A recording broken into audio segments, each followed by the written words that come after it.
രാമചന്ദ്രാഭിഷേകം ശ്രീരാമചന്ദ്രാഭിഷേകം സീതയാ സഹിത രാമചന്ദ്ര രഘുവീരരാജ്യാഭിഷേകം ശ്രീനീലകണ്ഠാഭിഷേകം ആഞ്ജനേയ പരിസേവ്യൻ ധീരഭരതാഭിപൂജ്യൻ വീരലക്ഷ്മണ കുമാര ശത്രുഘ്ന സോദരാർച്ചിത പദാബ്ജൻ ശ്രീനീലകണ്ഠ ഹൃദയേശൻ രാമചന്ദ്രാഭിഷേകം ശ്രീരാമചന്ദ്രാഭിഷേകം. വിശ്വാമിത്രൻ ജനകനോട് ചോദിച്ചു. അപ്പോഴേക്കും വളരെയേറെ ഭവ്യതയോടുകൂടിയിട്ട് വിശ്വാമിത്രനെ ജനക മഹാരാജാവ് വന്ദിച്ചു നിന്നു. ജനകനോട് ഇതെല്ലാം ചോദിച്ചതിന് ശേഷം വിശ്വാമിത്രൻ എന്ത് ചെയ്തു എന്ന് വെച്ച് കഴിഞ്ഞാല് ശതാനന്ദനെ ആദരിച്ചുകൊണ്ട് അദ്ദേഹത്തോട് കുശലപ്രശ്നങ്ങൾ ചെയ്തു എന്ന് മാത്രമല്ല ജനകനോടൊപ്പം വന്നു ചേർന്നിരിക്കുന്നവരായ മുനിമാരോട് അവരോടും അവരർഹിക്കുന്ന രീതിയിൽ വിശദമായ രീതിയിൽ ശാസ്ത്ര ദൃഷ്ടമായ രീതിയിൽ വിശ്വാമിത്രൻ അവരുടെ എല്ലാം കുശലവും ക്ഷേമവും ഐശ്വര്യവും അവരുടെ തപസ്സിനെ കുറിച്ചും എല്ലാം ചോദിച്ചു. എന്നിട്ട് ജനകന്റെ ഉപാധ്യായനോടും അദ്ദേഹത്തിന്റെ പുരോഹിതനോടും ഇങ്ങനെ കുശലമെല്ലാം വിശ്വാമിത്രൻ ചോദിച്ചു. അങ്ങനെ അവരെയും എല്ലാവരെയും ബഹുമാനിച്ചു. ജനകനെ മാത്രമല്ല, കൂടെ വന്ന എല്ലാവരെയും വിശ്വാമിത്രൻ മധുരമായ വാക്കുകൾ കൊണ്ട് യഥായോഗ്യം വിശ്വാമിത്രൻ കുശലം ചോദിച്ചു. വാൽമീകി പറയുന്നു, യഥാർഹം ഋഷിഭി സർവൈഹി സമാഗച്ഛത് പ്രകൃഷ്ടവത്. ഓരോ ഋഷിയും അർഹിക്കുന്ന പ്രകാരത്തിൽ ആ അർഹതയെല്ലാം അവരുടെ തപസ് കൊണ്ടുവരുന്നതാണ്. അതല്ലാതെ അവരുടെ സമ്പത്ത് കൊണ്ടോ മറ്റെന്തെങ്കിലും സ്ഥാനമാനങ്ങൾ കൊണ്ടോ വരുന്നതല്ല. ആ തപസ് അവരെ കാണുന്ന മാത്രയിൽ തന്നെ വിശ്വാമിത്രന് അറിയാനും കഴിയും. അതിനനുസരിച്ച് അവരോടെല്ലാം ക്ഷേമ ഐശ്വര്യങ്ങളെല്ലാം ചോദിച്ചിട്ട് വളരെയേറെ സന്തോഷത്തോടു കൂടിയിട്ട് വിശ്വാമിത്രൻ ആ ബാലകന്മാരോടൊപ്പം അവരുടെ മുന്നിൽ നിന്നു. അവരുടെ എല്ലാം ആ പൂജ താൻ സ്വീകരിച്ചു കഴിഞ്ഞിരിക്കുന്നു. അവരെയും ആദരിച്ചു കഴിഞ്ഞിരിക്കുന്നു. അധരാജ മുനിശ്രേഷ്ഠം കൃതാഞ്ജലിരഭാഷത. അപ്പോഴേക്കും ആ സ്വീകരണ ചടങ്ങുകളെല്ലാം കഴിഞ്ഞപ്പോൾ അത് ഒരു ചടങ്ങല്ല, ഹൃദയത്തിൽ നിന്ന് വരുന്നതായ വാക്കുകളും ഹൃദയത്തിൽ നിന്ന് വരുന്നതായ കർമ്മങ്ങളുമാണ്. അതെല്ലാം കഴിഞ്ഞപ്പോഴേക്കും വിശ്വാമിത്രന്റെ മുന്നിലെ കൈകൂപ്പി നിന്നുകൊണ്ട് വിനയത്തോടു കൂടിയിട്ട് രാജാവായ ജനകൻ പറഞ്ഞു അദ്ദേഹത്തോട്, ആ യജ്ഞശാലയില് ആസനെ ഭഗവാനാസ്താം സഹൈഭിർ മുനിപുങ്കവൈഹി. ഈ മുനിശ്രേഷ്ഠന്മാരോടൊപ്പം അല്ലയോ ഭഗവാനെ, അങ്ങ് ഈ യജ്ഞശാലയില് അങ്ങയ്ക്ക് വേണ്ടി ഒരുക്കിയിരിക്കുന്നതായ ഈ ഇരിപ്പിടത്തില് അങ്ങ് ഞങ്ങളെ അനുഗ്രഹിക്കാൻ വേണ്ടിയിട്ട്, ഈ യജ്ഞശാലയെ അനുഗ്രഹിക്കാൻ വേണ്ടിയിട്ട്, ഈ യാഗകർമ്മത്തെ അനുഗ്രഹിക്കാൻ വേണ്ടിയിട്ട് അങ്ങ് ഇരിക്കണം, ഉപവിഷ്ടനാകണം എന്ന് പ്രാർത്ഥിച്ചു. അത് കേട്ടപ്പോഴേക്കും വിശ്വാമിത്ര മഹർഷി ആ വാക്കുകളെ സ്വീകരിച്ചു, അംഗീകരിച്ചു. എന്നിട്ട് അദ്ദേഹം ഇരുന്നു. ശതാനന്ദനെ അതേപോലെ അവിടെ ഇരുത്തി മറ്റെല്ലാ ഋത്വിക്കുകളെയും തന്റെ സമീപത്ത് അവർക്കുള്ളതായ പീഠങ്ങളില് അവരെല്ലാം ഇരുത്തി അവരോടൊപ്പം സന്തോഷത്തോടു കൂടിയിട്ട് യഥാന്യായം വിശ്വാമിത്രൻ അവിടെ ഇരുന്നു. എപ്പോഴാണോ ഇവരെല്ലാം ഇരുന്നു കഴിഞ്ഞത്, അപ്പോ രാജാവ് വിശ്വാമിത്രനോട് പറഞ്ഞു, അല്ലയോ മഹർഷേ, അദ്യ യജ്ഞ സമൃദ്ധർമേ സഫല ദേവതൈകൃതാഹ. എന്റെ ഈ യജ്ഞത്തിന് എല്ലാ വിജയങ്ങളും വന്നു ചേർന്നിരിക്കുന്നു. ഇതുകൊണ്ട് എന്തൊക്കെ ഫലങ്ങളാണോ ഉണ്ടാകേണ്ടത് ആ ഫലങ്ങളെല്ലാം ദേവതമാര് അനുഗ്രഹിച്ചു തന്നിരിക്കുന്നു. അതിന്റെ ഫലമാണ്, അതിന്റെ ദൃഷ്ടാന്തവും കൂടിയാണ് അങ്ങ് ഇവിടെ വന്നു ചേർന്നിരിക്കുന്നത്. അങ്ങയുടെ പവിത്രമായിരിക്കുന്ന പാദങ്ങൾ എന്റെ ഈ മിഥിലയിൽ പതിഞ്ഞപ്പോ, ആ പാദങ്ങൾ ഈ യജ്ഞവേദിക്കുള്ളിലേക്ക് വന്നു കഴിഞ്ഞപ്പോ, ആ പാദങ്ങളിലൂടെ എനിക്ക് ലഭ്യമായി തീർന്നിരിക്കുന്നത് പരമാത്മാവിന്റെ ഈശ്വരന്റെ അനുഗ്രഹമാണ്. അങ്ങ് ഈശ്വര സ്വരൂപനാണ്. എന്റെ യജ്ഞം സഫലമായി കഴിഞ്ഞിരിക്കുന്നു. അദ്യ യജ്ഞഫലം പ്രാപ്തം. ഇന്ന് യജ്ഞത്തിന്റെ ഫലം സമ്പൂർണമായും ലഭിച്ചിരിക്കുന്നു. എന്തുകൊണ്ട്? ഭഗവത് ദർശനാന്മയ. അല്ലയോ മഹർഷേ, ഭഗവാനെ അങ്ങേ എനിക്ക് കാണാൻ കഴിഞ്ഞു നേരിട്ട്.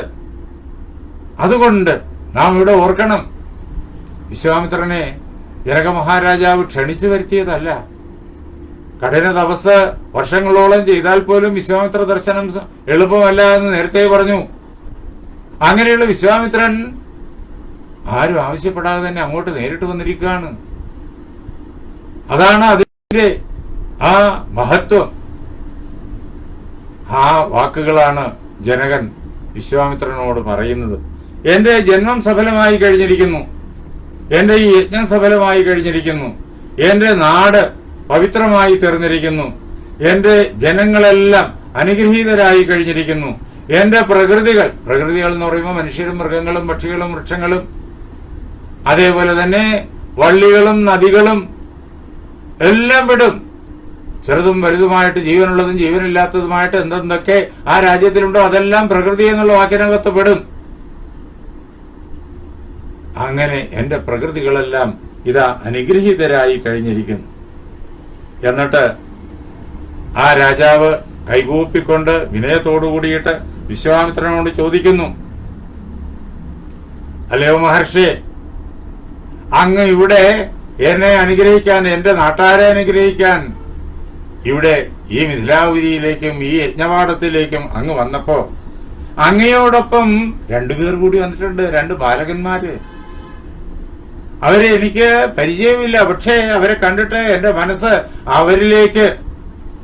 അവരിൽ നിന്നും മാറാതെ ചെന്നു ചേരുന്നു. മനസ്സ് അവരിൽ ലയിച്ചു പോകുന്നു. അവരാരെന്നറിയാനുള്ളതായ ആഗ്രഹം എന്റെ ഹൃദയത്തിൽ നിറയുന്നു. അതുകൊണ്ട് ഞാൻ അങ്ങയോട് ചോദിക്കട്ടെ, ഇമോ കുമാരോ ഭദ്രന്തേ ദേവതുല്യ പരാക്രമവു. അല്ലയോ ഭഗവാനെ, അങ്ങയ്ക്ക് മംഗളം, അങ്ങയ്ക്ക് മംഗളം.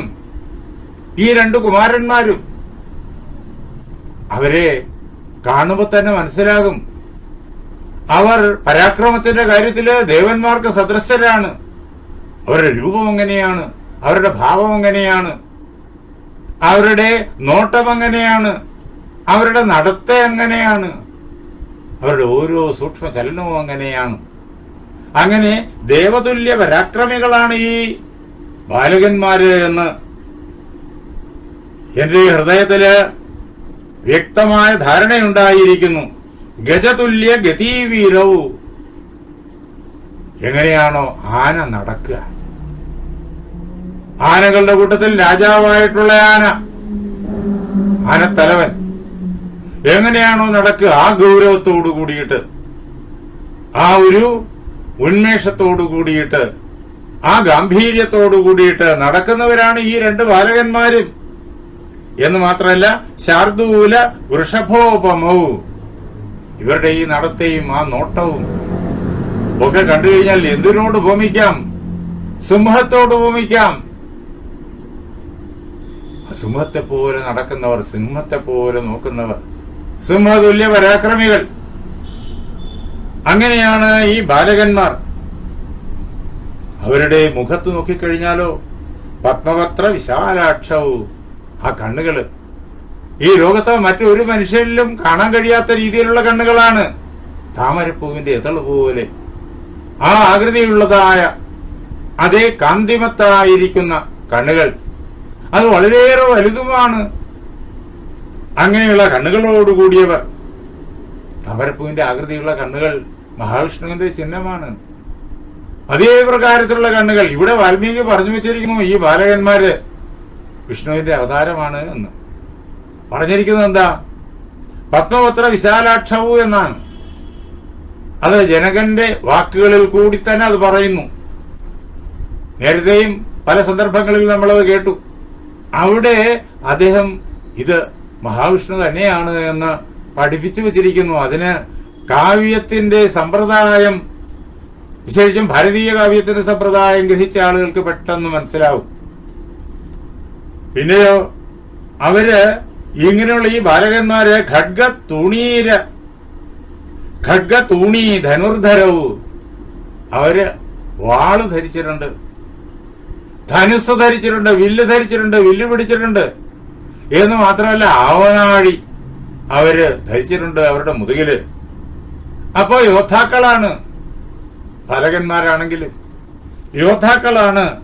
ഖഡ്ഗ തൂണീ ധനുർധരവും, രൂപം കൊണ്ട് എങ്ങനെയാ അവര് അശ്വിനാവിവ രൂപേണ, രൂപം കൊണ്ട് അവര് അശ്വിനീ ദേവന്മാർക്ക് സദൃശരാണ്. അശ്വിനീ ദേവകളെ നമുക്കറിയാം, ദേവന്മാരുടെ വൈദ്യന്മാരാണ് അവര്. ദേവന്മാരെല്ലാം സുന്ദരന്മാരാ, അത് നമുക്കറിയാം. അങ്ങനെയുള്ള സുന്ദരന്മാരായ 33 കോടി ദേവന്മാരുണ്ട് ദേവലോകത്തില്. അവരുടെ കൂട്ടത്തിൽ ഏറ്റവും സുന്ദരന്മാരാരാണ് എന്ന് ചോദിച്ചു കഴിഞ്ഞാൽ അശ്വിനീ ദേവകളാണ്. അവരോളം സൗന്ദര്യം ഇന്ദ്രന് പോലും ഇല്ല. ഇന്ദ്രൻ സുന്ദരനാണ്, പക്ഷെ അശ്വിനികൾക്കൊപ്പമല്ല. അങ്ങനെ ദേവന്മാരുടെ കൂട്ടത്തിൽ പോലും സൗന്ദര്യം കൊണ്ട് എല്ലാവരെയും അതിശയിക്കുന്ന ഇരട്ട പറ്റവരാണ് ഈ അശ്വിനികുമാരന്മാരെ.